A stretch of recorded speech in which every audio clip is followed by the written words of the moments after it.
siyar al'umma tun daga gidajen mu ɗaiɗaikun gidajen mu ya zama to gida ne abin alfahari ga wannan al'umma abin takama ne ga shi manzon al'umma a ran tashin kiyama a gaban Allah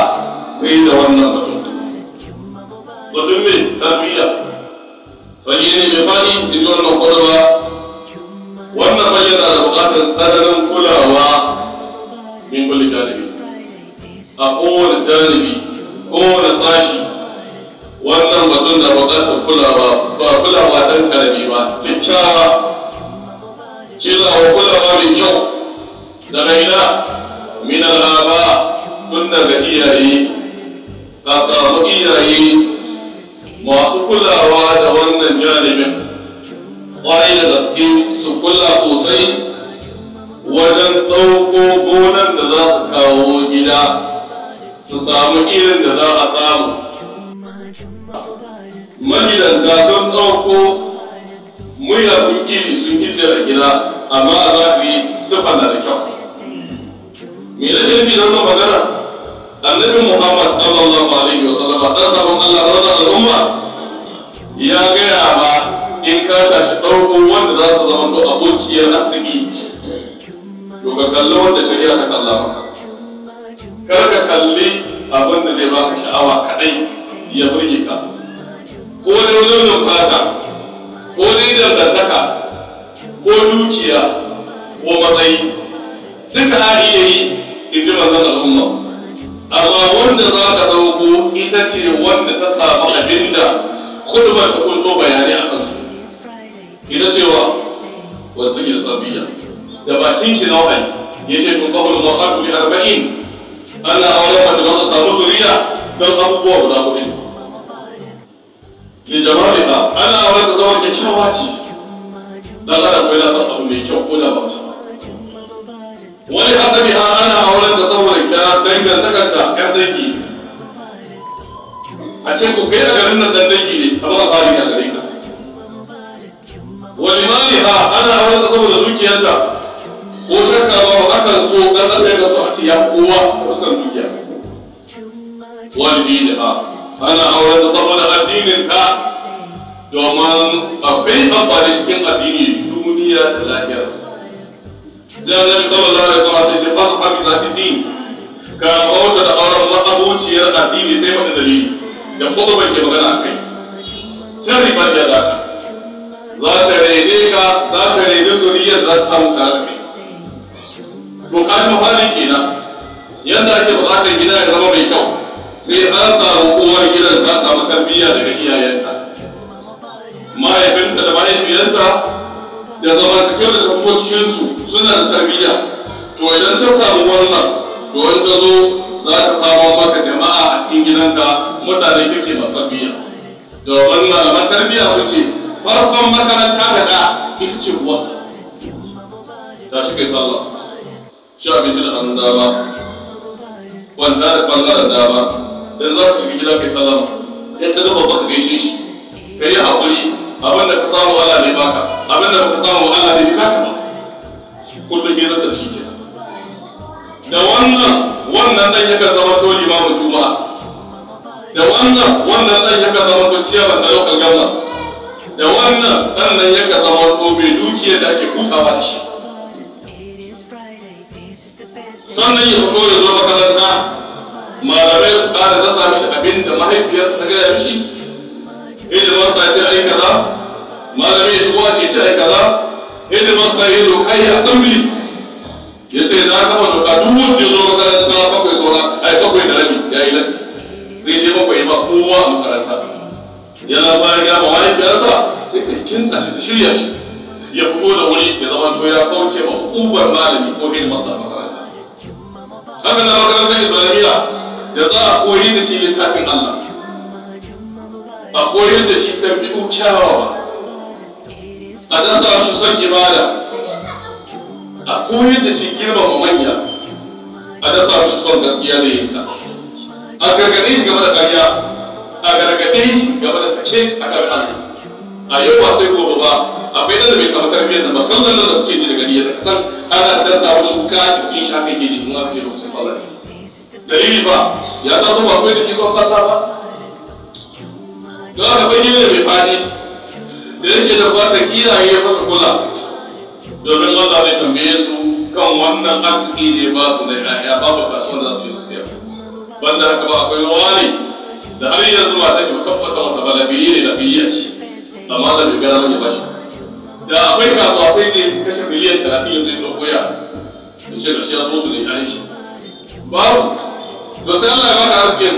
sai ka zama to sun ka haife su ka sake su a gidan su sun gallabi mutane dalili ba samu tarbiyya za ka wannan fagen na buƙatar kulawa daga iyaye ƙwarai da gaske kowa ya sa idan shi a kan ɗansa kowannen ku ya sa ido a kan ƴaƴansa mata duk wanda Allah ya ba shi mata ya ba shi ni'ima duk wanda Allah ya ba shi mata ya ba shi mataimaka duk wanda Allah ya ba ma shi ya ba shi ɓangare domin haka Allah tabaraka wa ta'ala ya ce yakan ba wasu maza zalla ya ba wasu mata zalla waɗansu kuma garwa ya wasu maza da mata waɗansu ya ba su kakarari ba za su haiku ba a tsari mai wasu to duk wanda Allah ya ba shi to ba ya ba shi ba ne ya alfahari da su shi duk wanda ya taɓa da ina da ya'ya kaza sai ya sa yara na wasu ma duka ba wannan ba an ba ka ne ka bauta ma Allah da su koyar da su wannan ka nuna musu wancan wanda shi ne ake bukata wal ulama malamai ma suna da rawar da suke takawa a fagen tarbiyya su yi wani yara masallatai ko da mutane suna gudu kun ga da kalmasa har kasuwa ke bin mutane da an ce a'udhu billahi minash shaitanir rajim shaitan masallaci da ka su masallata to kara kasa domin haka shiru to Allah ne tambaye wanda ya sanar da su amma an aka hali suka ki yin aikin shi kenan ni'imar da Allah ya ba malaman sun gode mishi sun yi abin da ya ce saboda wanda suka ji suka gini da wannan kuma za su samu Allah saboda haka wajibi ne malamai su tsaya da gaske wajen ilmantarwa an ilmantar kan ma ya cika balantana a jama'a yanzu wajibi ne malamai su tsaye da wa'azi ko da an yi tafiya kare ta su kun ga al'umman nan sun gargita mazauninsu waɗansu ma kuma mafiya yawa sun kori annabawa da manzannin a garinsu sun ce sun dame su Allah kuma bai wadata su yan saba domin ya zuwa su ne su karɓi ci al'umma su raba su da abin da suke kai su ɗora su kan abin da mahalicci sun ke so su kasance don haka kar rashin yarda ya sa za ka yi ba kar rashin gazzatawa da ƙaryatawa da canza maka suna ya sa ka bari a'a Allah ya baka labarin annabawan da manzannin tun daga annabi Adam ya wada maka irin abubuwan da suka faru a lokacin da'awa don haka malamai suna da rawa da za su taka wajen tarbiyya wal madarasi haka ma masu karantarwa a makarantu wanda malaman suke yin wa'azi a masallatai masu karantarwa a makarantun islamiyyu da makarantu na alƙur'ani suna da rawa da za su taka kwarai da gaske salama ƴaƴanmu da halayen miyagu da suke kallace-kallace a wayoyi da suke zuwa wuraren bagage na kolewa su ɗauko tambayoyi miyagu na shekanci salon magana sa sutura salon tafiya da sauransu wanda ba da cikin littafin Allah ba da cikin sunan annabi Muhammad sallallahu alaihi wa sallam wal umara wannan wazma na cewa sarakuna masu anguwanni suna da rawar da za su taka a gaban tarbiyya su yi doka su saurari malamai waɗanda suka yi su ɗauke shi su sanya doka a kan kaza daga yau gidan dutse ba ne mana yin kaza tunda Allah mun ji malamai sun ce Allah ce ka aikata mun ji malamai sun ce Allah ya hana kaza mun ji malamai sun ce manzon Allah sallallahu alaihi wasallama ya hana kaza to ba za a sake ba gidan dutse sarakuna su yi wannan su ma san taka rawa a fagen da Allah tabaraka wa ta'ala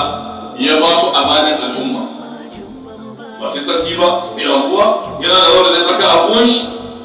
iyaka abin ko kuma in ba ba to hukunci na zuwa kan duk wanda ya kare doka wa gairihim wannan kwaduwa ta ce ba ma su kadai ba da wasu su wato kowane mutum a cikin rayuwa yana da hanyar da zai iya takawa wajen tarbiyya ka ɗauka tun daga magidanci a cikin gidansa yana da rawa da zai saka a tarbiyya, wanda ma bai da iyala yana da rawa da zai saka a tarbiyya. Da zarar ka haɗu da mutum ya yi ba daidai ba ce ya ba babu kyau saka ke ce shi. Ashe kowanne yana da wannan rawa da zai saka don canza halayen da muke cikin miyagu zuwa kyawawa. Idan muka yi haka al'umma sai ta zama to ƙarƙarfin al'umma, addinin ta sai zama to tabbatacce. Kan wannan Allah tabaraka wa ta'ala ya kira mu'minai yace ya ayyuhal ladina amanu inna qadwa ya ku masu imani ku anfusakum ku kiyaye kawunan ku wa ahalikum da na iyalan ku naran wata irin wuta wa qulu an-nasu wal hijara makamashin wannan wuta mutane ne da duwatsu makamashinta ba irin ta duniya ba ne da za a samu kirare karare a sa a banka wata ta kama a ita da lahira jahannama to makamashinta mutane ne da duwatsu ga wanda yake kare kanshi ya bi dokan Allah ga wanda yake kare iyalansa da matanka da ƴaƴanka kawo su cikin jahilci kullum za a ce kudin ce bane nawa ne za ka bada amma karatunsu ba ka bukata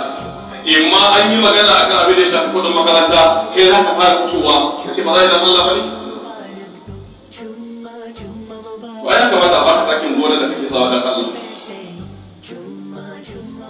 domin gona da take kare da lokaci ka ce da su ya kamata a baka takin da don Allah ka ce kasa domin Allah ne ya rika ya shimfata kasa mushkila ce babba da take rusa al'umma a ce mutane suna zamantakewa suna musulunci amma karatun addini ba su da shi yayin suna da haddan mawaka da yan kwallo amma ba su da haddan Qur'ani ko da na Yusuf guda sabbi isma rabbikal a'la kan yi sune zuwa gidan jinnati wannan suke su guda ke a ce ba su da shi in an taba ka kai musulmi kana ba da gini na gangan jiki amma babu gini na ruhi ya ka bi san Allah da haka ka gina gangan jiki shi ya yi karfi sai ya kai ne ta'addaci da za ka shi 20,000 ka kwato shi kaɗan ke da irin azaban da Allah ke yi kenan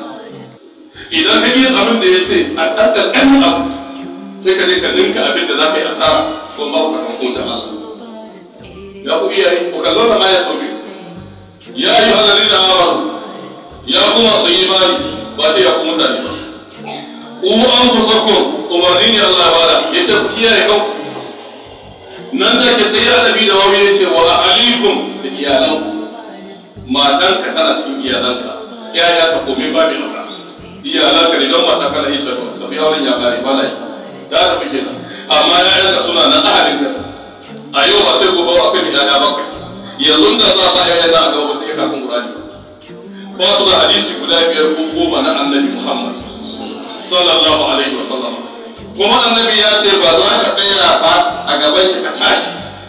har ka je gidan aljanna sai yayan nan sun yi furidinka sun ce ka ba su haƙoƙinsu da Allah ya wajen maka ya kamata ba dawo da hankulan cikin jikunan sace-sacen da muke ganin yayan mu suke yi rashin tarbiyya miyagun ayyukan da suke yi rashin tarbiyya jamana bala'in da suke yi rashin tarbiyya bala'o'in da suke jamana rashin tarbiyya amma da za mu kula mu iyayen maza da iyaye mata mu matsi su suna sababbin shekarun nan na rayuwar duniya su san addinin su san Allah to idan muka sake su ba abin da za su yi sai abin da ya amfani su ya amfani sai da su yi su abin da za su Allah ce kan mani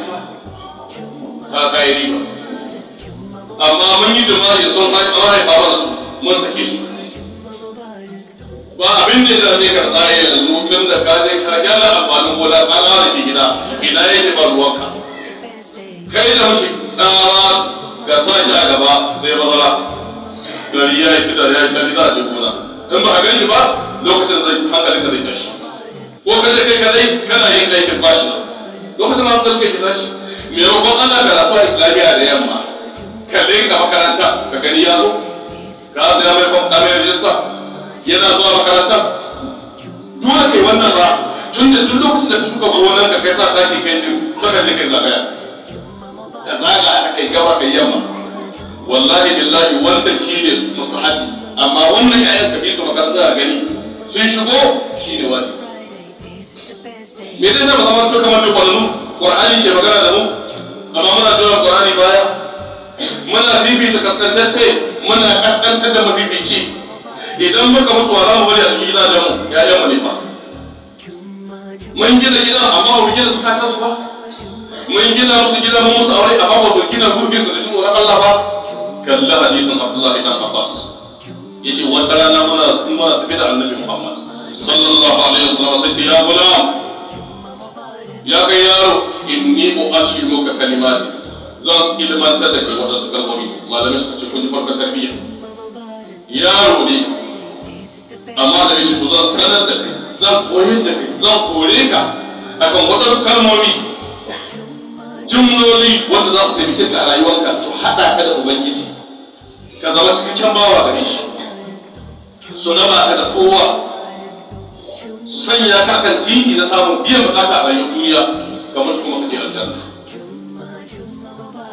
abinda annabi Muhammad sallallahu alaihi wa sallama yace ma Abdullahi dan Abbas shine gulamin ihfazillah ka kiyaye da Allah kaga nan bai ce ni sabon Allah ba ne ke isarwa ba ka ba kiyaye dokata kamar yin da ke al'amarin miki da mutuwa akasi kullum muna nuna da yayan mu bayyana ne ba za ne ka ba yanzu ba za ka kaza ba za ka kaza ba za ka bar kaza ba na ga yana kaza ba ka gaya mai tsoron Allah kafin ka yabe da Allah bai yi shi ba da ba za ka shi ko ka fara kallon abin da annabi ya fara ya ce ya gula inni uallimuka kalimatin ihfazillah ka kiyaye kan Allah ya hafazaka kar ka samu jikin komai kar ka tsoron kowa ubangijin zai kiyaye ka kaga kan ta gani yan tauhidi an kada bawa zuwa ga Allah ya zama to cewa ya bi shi wanda ita ce makaranta farko da ake so uba ya dasa ɗan shi a kan shi tun yana ɗanye kamar da wasu ce ya sanda tun yana ɗanye ko ice tun yana ɗanye ake lamfasa shi amma in ya girma ba kai saka lamfasa ba zai karya sun lamfasa yanzu wata sai yana zama sun balaga sun yi ƙarfi tun suna ƴan ƙanana ba mu karanta da su wannan ba yanzu ne sun samu karatu suka da shi nan ya daddasa wasu shi ke da sun zama to akan miliyan halaye kuma yanzu muna jin damuwa wani ne kaza wani ne kaza wala kuskure ne ba sai ka bari tun farko akwai jarabawa na yadda da ita annabawa sun yi kuma Allah ya jarabe su malamai sun yi Allah ya jarabe su ba ka yi Allah ba ka sashe maka abin da kake so shi ma halicin ka ne abin da ya ga dama dan ya gwada ma aya shi ne amma ka bi shi akan abin da ya ce to shi ne ke da sakamako ko da abin da ka ce ai ba yi ba da haka ya kuma yin Allah wallahi wannan jaribin in muna son gidan dutsen ba ta ci gaba addinin musulunci zama gindin zama mai musulunci tsantsa da mu da makotanmu wallahi tallahi kula sosai ƙwarai da sai akan abin da shi tarbiyya mu mai da hankali akan makaranta yara san addini sosai domin in liman ya mutu sai a zaɓo wani ko an samu mai karatun zai mai gurbi shi idan ladani ya mutu sai a zaɓo wani ladani an samu wani ya san yadda ake kira sallah an tarbiyyar da shi sai ya kira sallah domin fage ne da kowar fage ɗaki ne da kowar ɗaki a duniyar nan bayan ƙasa idan ya zama to akwai masu kula da shi da raya shi to shagunan mu in dai masallata suka zama to akwai gidan al'umma shagunan mu ma za su zama to na musulunci wuraren hiran mu zai zama to na musulunci ne gonakin da muke noma zai zama to yadda Allah ya ce haka za muke noma dan gwamnati da muke sa su a gaba muke kiwon su za zama to yadda tarbiyyar musulunci ya nuna haka za mu yi amma yau muna a sama haka za ka ya ku bayan Allah mu ji tsoron Allah mu kula da abin da Allah ya kira mu kiran na nuzulfi a ran a wannan aya sannan kuma mu kalli abin da ya bayyana da mu a kai shi cikin wannan aya ko mu kalli abin da annabi Muhammadu sallallahu alaihi wa sallama ya faɗa ma Abdullahi dan Abbas a cikin wannan hadisi wanda saboda lokaci na dakata a nan lokaci na gaba za mu ci gaba da waɗannan bayanai guda biyu mu ƙaƙari har ke zuwa inda illolin da muke fama da su suka yi ma ainihin dabirbiyin suka hana musu kuni sai ina ne mafita insha Allah a lokaci na gaba abin da za mu ji kenan aqulu qawli hadha wa astaghfirullah